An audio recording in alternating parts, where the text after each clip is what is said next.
Exercice 15. On a 3 polynômes, P1, P2, P3, 3 polynômes. Et on prend le système S formé par ces 3 polynômes. S, bien sûr, c'est un ensemble de polynômes, donc il est inclus dans Rn de x. Et on voit que les degrés des polynômes varient entre 1 et 2. Donc, ça, ils appartiennent à Rn de x, quel que soit n supérieur ou égal à 2. Ils appartiennent à R2 de x, ils appartiennent à R3 de x. Ils n'appartiennent pas à R1 de x, parce que P3 n'appartient pas à R1 de x. D'accord? Donc, on veut chercher le rang de ce système. Et c'est une question qui est très courante, le rang d'un système. Qu'est-ce que ça veut dire le rang d'un système? Par définition, le rang d'un système, c'est la dimension de l'espace engendré par ce système. C'est la dimension du vecteur de système. D'accord? C'est la définition. Quelle est la propriété? C'est que le rang du système, c'est le nombre maximum de vecteurs propres, de vecteurs libres qui appartiennent à ce système. C'est le maximum de vecteurs libres. D'accord? Mais dans la pratique, comment on fait pour trouver le rang d'un système? Tout simplement, en prenant une combinaison nulle de ce système. Une combinaison nulle de ce système. Ça nous donne un système homogène. Et on va chercher le nombre de pivots de ce système homogène. On va chercher le nombre de pivots. Le nombre de pivots nous donne le rang. Et ça, c'est une méthode qui est générale et qui est très rapide. Surtout que nous avons fait la méthode de Gauss pour échelonner un système et pour chercher les pivots. Donc, ça nous donne une méthode rapide et générale pour trouver le rang d'un système.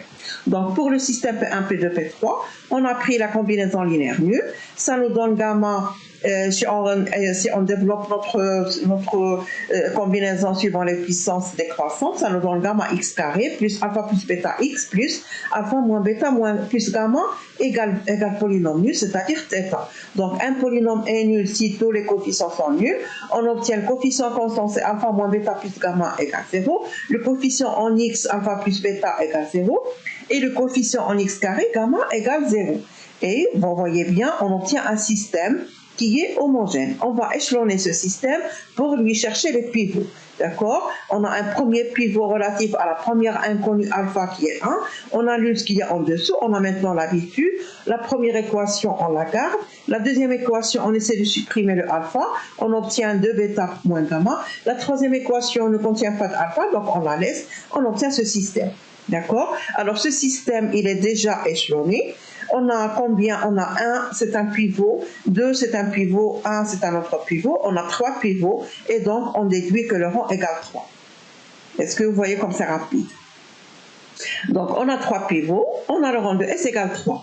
Je répète, la méthode est très importante parce qu'elle est générale, quel que soit le système, même s'il est compliqué, même s'il est très grand, on peut lui appliquer l'algorithme de Gauss et ça nous permet de trouver le rang.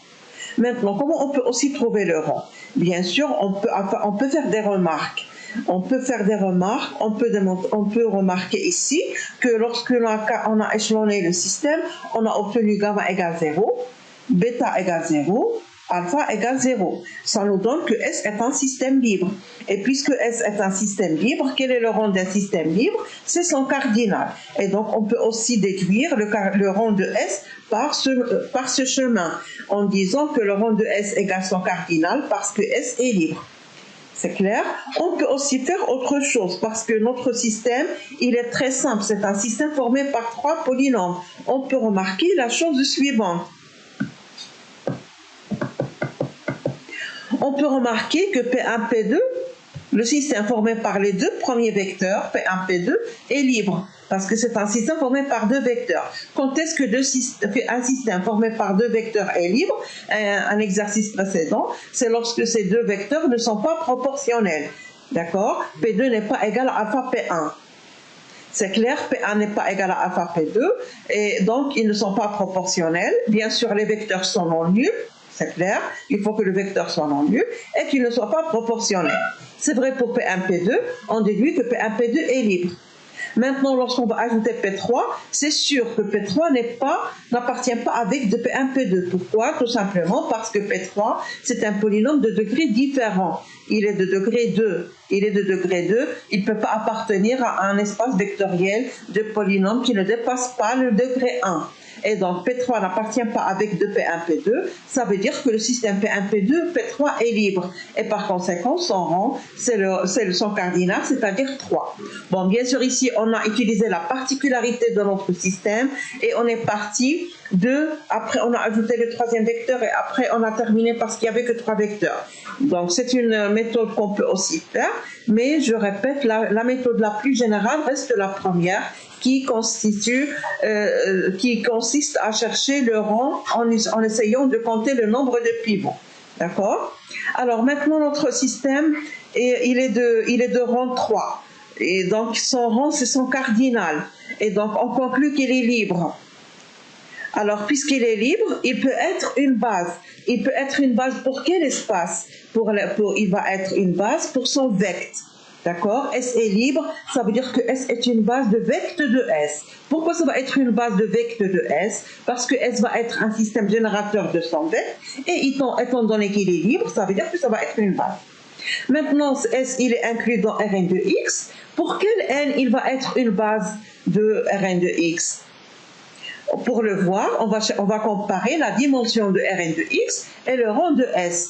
Quelle est la dimension de Rn de X? De façon générale, c'est N plus 1. Attention, c'est N plus 1.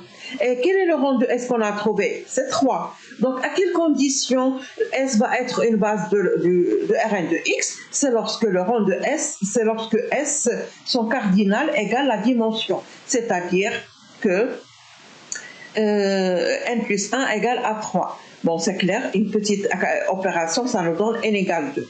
Donc, pour quel NS est une base de Rn de X, c'est pour N égale 2. Et on obtient donc que S est une base de R2 de X.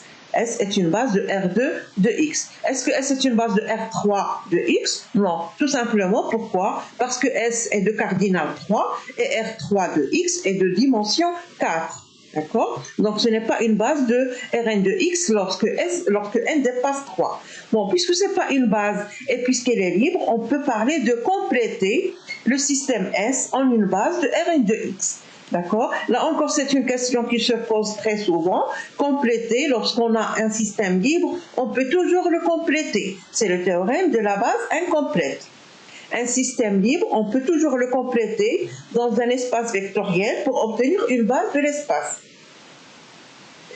Alors, comment on va compléter S pour avoir une base de Rn de X? Bien sûr, lorsque n est supérieur ou égal à 3, parce que pour n égale 2, d'après la question précédente, on a vu que S est une base de R2 de X. Et pour compléter en une base de Rn de X, il faut prendre il faut prendre un système générateur de Rn de X, mais nous, on a la base canonique de Rn de X, qui est aussi, bien sûr, un système générateur. Quelle est la base canonique de Rn de X? C'est la base formée par les monomes. C'est la base formée par 1, x, x carré jusqu'à xn. C'est ce qu'on appelle la base canonique de Rn de X.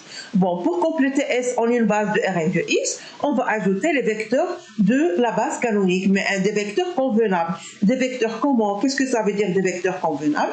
Des vecteurs qui vont être... On a besoin de combien de vecteurs pour avoir une base de Rn de X? On a autant de vecteurs pour avoir la dimension. La dimension de Rn de X c'est n plus 1.